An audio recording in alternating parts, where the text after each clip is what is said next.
Parents మెచ్చిన university సంకల్ Chand Patel university, Gujarat.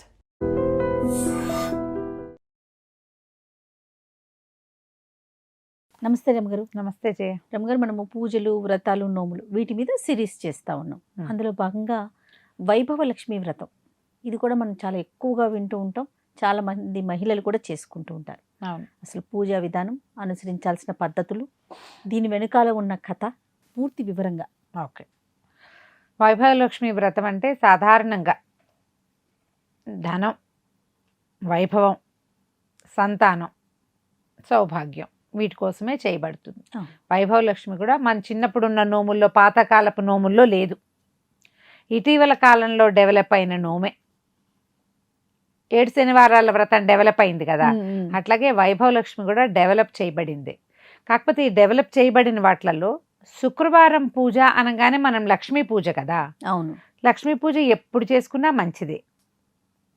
దాని నియమం ఎలా ఉందో చూసుకుని ఆ ప్రకారంగా చేసుకుంటే సరిపోతుంది. అయితే సాధారణ పూజా విధానాలకి భిన్నంగా వైభవలక్ష్మి సాయంకాల పూజా విధానంగా కనపడుతుంది. శుక్రవారం పొద్దున అంటే గురువారం కానీ శుక్రవారం కానీ చేసుకోవచ్చు. 4 వారాలు లేదా 8 వారాలు, 4, 8 కాకపోతే 11, 21 శుక్రవారాలు పూజ పెట్టుకోవచ్చు మనం. గురు శుక్ర మన వైపు కొన్ని చోట్ల గురువారాన్ని లక్ష్మీవారం అంటాం కదా, అట్లా చేసుకోవచ్చట. కొన్ని ప్రాంతాల్లో గురువారం కూడా చేస్తారు. మన అవగాహనాన్ని బట్టి చేసుకోవటమే. ఇది ఉదయం లేచి ఇల్లు వాకిళ్ళు శుభ్రం చేసుకుని తలస్నానం చేసి ఉపవాసం ఉండి పగలు సాయంకాలం పూజ చేసుకోవాలి. ఎక్కడైనా ఒక శుభ్రమైన చోట శుభ్రంగా అలికి లేదా తుడుచుకుని ముగ్గేసి ఓ పీటను పెట్టి ఒక ఎర్రటి వస్త్రం పరిచి దాని మీద ధాన్యం పోసి, బియ్యం పోస్తేనే మంచిది. బియ్యం పోసి ఒక కలశాన్ని స్థాపన చేసుకోవాలి. ఒక చక్కటి చెంబు, మట్టి పాత్ర కూడా పెట్టుకోవచ్చు.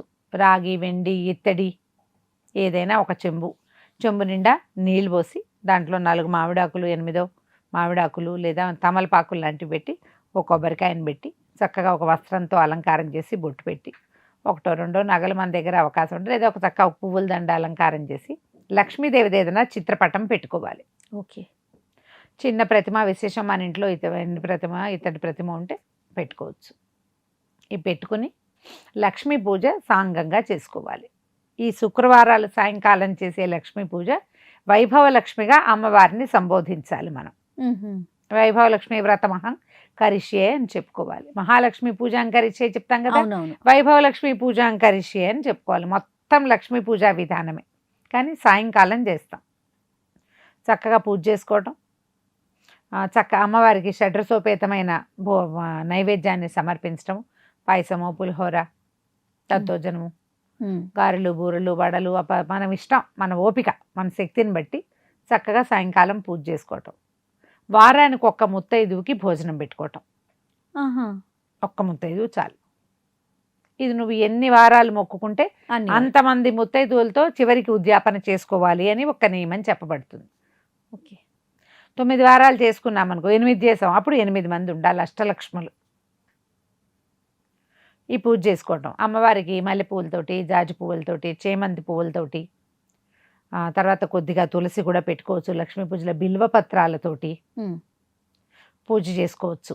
లక్ష్మీ అష్టోత్తరం చదువుకుని అష్టోత్తరానికి సరిపడా 108 పువ్వులు పెట్టుకుని చక్కగా పువ్వులతో పూజ చేసుకుని అమ్మవారికి ఒక వస్త్రము, తర్వాత చక్కగా అలంకరణ సామాగ్రి అన్నీ సమర్పించి అవన్నీ ఆ ముత్తైదువుకి ఇచ్చుకోవచ్చు.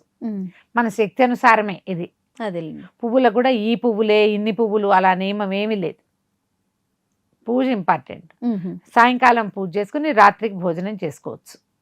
పగలు మాత్రం ఉపవాసం ఉంటాం. ఇంకా ఆహార నియమం ఏం లేదు. ఉల్లిపాయలు, వెల్లుల్లిపాయలు లాంటివి వాడకూడదు. ఇలాంటి వ్రతాలు చేసినప్పుడు బ్రహ్మచర్యం సాధారణ నియమం. రాత్రి భోజనం చేయొచ్చు, ముత్తైదుకి భోజనం పెడతాం. మీరు ఎన్ని వారాలు అనుకుంటే అన్ని వారాలు చేసుకోవటం. ఆఖరి వారం నాడు ఉద్యాపన చేసుకుంటాం.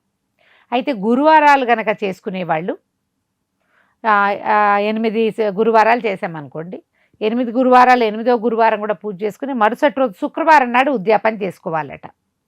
అదే శుక్రవారాలు చేసుకునే వాళ్ళు ఆ 8వ శుక్రవారం నాడు ఏ రోజు చివరిదో ఆ రోజే ఉద్యాపన కూడా చేసేసుకోవచ్చు. పూజ చేసుకుని అన్నీ సమర్పించుకుని కథ చెప్పుకుని తర్వాత ఉద్యాపన పూజ కూడా అమ్మ ఇది ఉద్యాపన చేసేస్తున్నామని ఆ రోజున చివరి రోజున 8 మంది లేదా 4 లేదా 11 మంది ముత్తైదువులను పిలవడం, అందరికీ చక్కగా పసుపు రాసి గంధం హల్దీ బొట్టు అవి ఇచ్చి వాయనం మన ఓపిక ఉంటే వస్త్రాలు, లేకపోతే ఈ జాకెట్ బట్టలు, పళ్ళు పువ్వులు, తాంబూలం, చక్కగా గాజులు ఇచ్చి భోజనం పెడితే మంచిది. ఇది రాత్రి వేళ అవుతుంది. అవునవును. రాత్రిపూట కదా, మీ అవకాశాన్ని బట్టి చేసుకోండి, ఎలాగైనా చేయొచ్చు. దీని వెనకాల పూర్వపు గాథ ఏదైనా ఉందా? పూర్వగాథ అంటే ఈ వైభవలక్ష్మి వ్రత కథలే మనకి ఖచ్చితంగా కనపడతాయి. పుస్తకాలు దొరుకుతాయి. ఎవరైనా సరే ఈ ఉద్యాపన చేసుకునేటప్పుడు ఆ వ్రతకథ పుస్తకాన్ని కూడా ఇవ్వాలని ఒక నియమం కనపడుతుంది. ఆహా, వైభవలక్ష్మితో పాటు ఇవ్వాలన్నమాట. ఇస్తే ఏంటి, వాళ్ళకి తెలుస్తుంది. ఈ కథని ప్రచారంలోకి తేవటమే మంచి ఆలోచన. పూర్వం అట పార్వతీదేవిని నారద మహాముని అడిగాడట, దేవతలకి వైభవము వాళ్ళు పాలకడలి చిలికాక వచ్చింది. అంతకుముందు లక్ష్మీదేవి ఉన్నా కూడా ఆమె కోపించి సముద్రంలోకి వెళ్ళిపోయింది. పాలకడలు చిలికారు, తర్వాత లక్ష్మీదేవి వచ్చింది కదా. అట్లా మానవులకి కూడా వైభవం వచ్చేందుకు ఏదైనా ఒక అవకాశం ఉందా అంటే, అప్పుడు ఆవిడ ఏం చెప్పిందంటే, పాలకడలి చిలికినప్పుడు ముందు హాలాహలం వచ్చింది, పరమేశ్వరుడు తీసుకున్నాడు. తర్వాత వరుసగా వచ్చారు లక్ష్మీదేవి, చంద్రుడు, అప్సరసలు, ఐరావతము, ఉచ్ఛైశ్రవము, కల్పవృక్షము, కామధేనువు. ఇది మొత్తం ప్రపంచం అంతా అందులోంచి వచ్చింది, వైభవ ప్రపంచం అంతా. అయితే లక్ష్మీదేవితో పాటు ఆమె 8 స్వరూపాలలో 8 చోట్ల స్థిరపడింది. 8 స్వరూపం అంటే అష్టలక్ష్మి స్వరూపం ఉంది కదా. ఈ అష్టలక్ష్మి స్వరూపాలలో ఐశ్వర్య స్వరూపమే వైభవలక్ష్మి స్వరూపం. ఆమెని అర్చిస్తే గనక మనకు అన్ని రకాల వైభవాలు వస్తాయి. ఓకే, సంతానము ఒక వైభవమే, సంపద వైభవమే, ఆరోగ్యము వైభవమే, 5వ తనం కూడా వైభవమే. ఇవన్నీ కూడా ఐశ్వర్యలక్ష్మి. ఆమెను గనక పూజిస్తే సమస్తము వస్తాయి. కాబట్టి ఈ వైభవలక్ష్మి పేరుతోటి అమ్మవారిని ఇట్లా అర్చిస్తే విశేషమైన ఫలితం లభిస్తుంది. దీనికి కథ ఏం చెప్తారంటే, పూర్వం ఒక బ్రాహ్మణ కుటుంబంలో 4 ఆడపిల్లలు ఉండేవాళ్ళట. సుశీల, గుణశీల, విశాల. ఈ 4 ఆడపిల్లలు చక్కగా లక్ష్మీ స్వరూపాల్లాగా ఉండేవాళ్ళు. 4 అమ్మాయిలకి వివాహాలైనాయి. ఒక అమ్మాయి భర్త పండితుడు, ఒక అమ్మాయి భర్త ఏమో వ్యాపారస్తుడు, ఇంకొక అమ్మాయి భర్త ఏమో పరాక్రమవంతుడు, ఇంకొక అమ్మాయి భర్త సహజంగానే ధనవంతుడు. వీళ్ళందరూ ఏమనుకునేవాళ్ళు, చిన్నప్పుడంతా లక్ష్మీ పూజ చేసుకునేవాళ్ళు. వైభవలక్ష్మి పూజ చేసుకున్నాం కాబట్టి మనకి ఇంతంత సమర్థులైన భర్తలు దొరికారు, ఇక భర్తలనే సేవించుకుందాం, వైభవలక్ష్మితో మనకు పనేముంది అనుకునేవాళ్ళ. ఇంకెందుకు పూజ, చిన్నప్పుడు ఆ పూజ చేశాం కాబట్టి, పూజ కొద్దీ పురుషుడు అంటారు కదా, పూజ చేసాము, మంచి భర్తలు దొరికారు, భర్తల్ని సేవించుకుని మనకి లభించిన దాన్ని అనుభవించాలి, కానీ పూజ అవసరం లేదనుకున్నారు. ఈ పూజ అవసరం లేదన్న ధోరణి లోపల ఉంటే ఎలా ఉండేదో మాట్లాడుకుని బయటికి చెప్పుకున్నారు. చెప్పుకునేసరికల్లా అమ్మవారి కోపం వచ్చింది. లక్ష్మీదేవిని నిరాకరించకూడదు. ఈ కథలో మనకు చెప్పే నీతి ఏంటంటే, ఉంది నాకు చాలు అని అనద్దు, చాలేమో నీకు కానీ అనకూడదు. మనం భోజనం అన్నం రెడీగా ఉందనుకో, ఇంట్లో వాళ్ళు భోజనం చేయమంటే నాకు వద్దు అన్నా, నేను అక్కడెక్కడో తింటానని సిద్ధాన్నాన్ని వదిలిపెట్టుకుని వెళ్తే బయట అన్నం పుట్టదు. మనకి ఇంట్లో రోజువారీ పూజ అలవాటు ఉన్నప్పుడు అలవాటు ప్రకారం పూజ చేసుకోవాలి, కానీ మనకు కావాల్సినవి వచ్చాయి కాబట్టి పూజ మానేస్తామని అనకూడదు. పూజ ఊపిరితో సమానంగా ఉంచుకోవాలి. జీవించున్నంతకాలం మనం ఆ పూజా విధానం ఉంచుకోవాలి. ఈ ధోరణితోటి ఏమైంది, భర్తలకు 4 4 రకాల సమస్యలు వచ్చి, పండితుడైన అతనేమో రాజాశ్రయం కోల్పోయాడు, పరాక్రమవంతుడు యుద్ధంలో ఓడిపోయాడు, వ్యాపారస్తుడికి వ్యాపారంలో నష్టాలు వచ్చినాయి, తర్వాత ధనవంతుడికి ధనమంతా ఇల్లు వాకిలి కాలిపోయినాయి, 4 రోడ్డును పడ్డారు. ఈ 4 అమ్మాయిలు కలుసుకుని దుఃఖించారు. ఇదేంటి మన పరిస్థితి ఇట్లా అయింది, అద్భుతంగా ఉన్నామనుకుంటే అమ్మ ఎక్కడైనా వైభవలక్ష్మి మనకి కరుణిస్తే బాగుండు అని దీనంగా చెప్పుకున్నారు. అయితే వాళ్ళకు ఒక ముసలి అవ్వ కనపడిందట. అవ్వ కనపడి ఏమన్నది, చిన్నప్పుడు మీ ఇంట్లో లక్ష్మీ పూజ చేసేవాళ్ళు, మరి వివాహాలు అయ్యాక సంపద చూసుకుని మీరు పూజించడం మానేశారు. ఎంత సంపద ఉన్నా 10 పైసలు కింద పడితే తీసి కంటికి అద్దుకోవాలి. ఎంత సంపద వాడైనా సరే చేయవలసిందే అది. ఆ కంటికి అద్దుకోవటం అనే క్రియ లేకపోతే ఇంకా లక్ష్మి వాళ్ళని వల్లదు. మీ పరిస్థితి అదే, అందుకే ఇలా వచ్చింది. వైభవ లక్ష్మి వ్రతం చేసుకోండి అని చెప్పింది. 4 వారాలు కానీ 8 వారాలు కానీ 11 వారాలు కానీ గురు శుక్రవారాల్లో ఎప్పుడైనా మీరు ఈ వ్రతం చేసుకోవచ్చు. దీనికి తప్పనిసరి నియమం ఏంటంటే కలిగినంతలో పెట్టండి, ఆడంబరానికి పోవద్దు. నీకు ఎంత ఉందో దానికి తగినట్టుగా, ఇంతే ఉంది అంతే తగినట్టుగా చేసుకో. అప్పు చేసి పూజ చేయొద్దు. మా దగ్గర ఏమీ లేదు, ఏదో మేము రోజువారీ తిండికే ఇబ్బంది పడుతున్నాం. మీరేం వండుకుంటారో అదే పెట్టండి ముత్తైదుకి. ఇల్లు వాకిలి శుభ్రంగా ఉండాలి, మీరు శుచిగా ఉండాలి. మనసు ఆడంబరాలు వద్దు, నిరాడంబరంగా చేయమందిట. 4 పూజ చేసుకున్నారు. పండితుడికి రాజాశ్రయం లభించింది, పరాక్రమవంతుడికి మళ్ళీ అవకాశం లభించింది, వ్యాపారస్తుడికి కోల్పోయిన పడవలు మళ్ళీ లభించినాయి, ధనవంతుడికి వాళ్ళ పెద్దవాళ్లలో ఎవరో మళ్ళీ ధనాన్ని అందించారు. 4 మళ్ళీ కుటుంబాల్లో స్థిరపడ్డారు. కానీ వాళ్ళు ఏ శుక్రవారము లక్ష్మీ పూజ మాత్రం ఇక మానలేదు. ఈ కథ చెప్పుకుని అక్షతలు వేసుకోవచ్చు. ఆ పుస్తకం దొరుకుతుంది, పుస్తకాలు ఉంటాయి. మనం ఎప్పుడు పూజ చేసుకుంటామో ఆ పుస్తకాలు అందరికీ ఇస్తే చదువుకున్న వాళ్ళు నచ్చిందే చేసుకుంటారు. శుక్రవారం పూజ మామూలుగా మనం పొద్దున్న చేసుకుంటాం, ఇది సాయంకాలం చేయబడుతుంది. ఈ కలశం పెట్టుకున్నాం కదా, అందరికీ వీటి మీద అనుమానాలు ఉంటాయి. ఈ ధాన్యం బియ్యం ఏవైతే మనం ఎర్రటి బట్ట మీద పోసామో వీటిని పక్షులకు ఆహారంగా వేయమంటారు. కొన్ని చోట్ల దాన్ని పాయసం వండుకుంటారు. ఓకే, పూజ అయిపోయాక పాయసం 4వ రోజు 5వ రోజు అమ్మవారి పాయసం అని ఇక మళ్ళీ నివేదన చేయక్కర్లా, అది అమ్మ కోసం పోసినవి. పాయసం వండుకుని చుట్టాల్లో పంచిపెట్టుకోవచ్చు. ఇది ఒకటి చెయ్యొచ్చు. పక్షులు రోజువారీ వచ్చే అవకాశం ఉంటే పక్షులకు కూడా నేనేమనుకుంటే కొన్ని పక్షులకేసి కొంత పాయసం చేసుకుంటే సరిపోతుంది. మీ అవకాశాన్ని బట్టి చేసుకోవచ్చు. తర్వాత ఈ కలశంలో నీళ్లు ఉన్నాయి కదా, ఇది ఒక్కొక్క చెట్టులో పోస్తే ఒక్కొక్క రకమైన ఫలితం చెప్పబడుతుంది.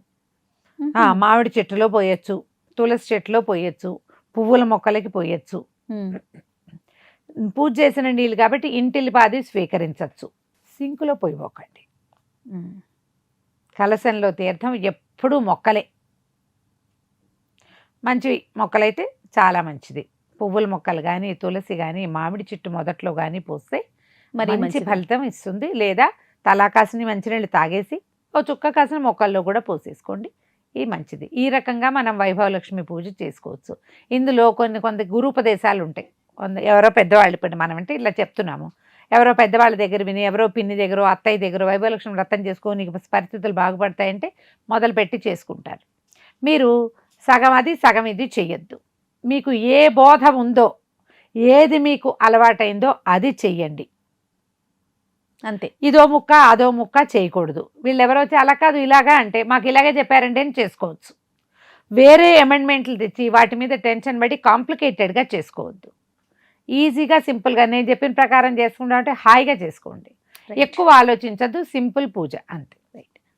నమస్తే నమ్మగారు. నమస్తే జయ. And for more videos, Please subscribe to iDream. Please subscribe to iDream. Please subscribe iDream. And please subscribe to iDream. For more videos, subscribe to iDream. please like, share and subscribe to the channel. Congratulations, iDream. Subscribe to iDream. Subscribe to iDream. So subscribe to iDream Media. iDream ki iDream team andarki huge congratulations. Please subscribe iDream Media. Please subscribe to iDream. Subscribe iDream. Please subscribe to iDream. iDream అంటే నా కళల channel subscribe చేసుకున్న నోరు తిరుగుతలేదు, మీరైతే గంట గుర్తు కొట్టండి. For more such videos, please subscribe to iDream. Subscribe to iDream. Please subscribe to iDream. Please subscribe iDream Media. Please do subscribe to iDream. Please subscribe to iDream Media. For best entertainment and information, please subscribe iDream. And don't forget to subscribe to iDream.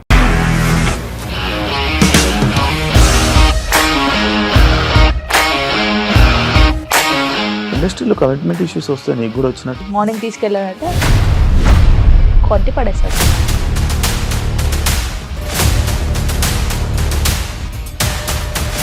ఒక్కళ్ళు కూడా చూడలేదు ఈ cinema అని చెప్పడానికి కూడా చాలా ధైర్యం కావాలి. అది నిజం కదా, దాంట్లో ధైర్యం ఏంటి? ఇది నెక్స్ట్ డే ప్లేట్ మార్చేస్తే తప్పు కదా. As of now we are comfortable this అని నేను అనుకుంటున్నాను. రష్మిక గారిది మీది ఒకే ఊరు అంట కదా?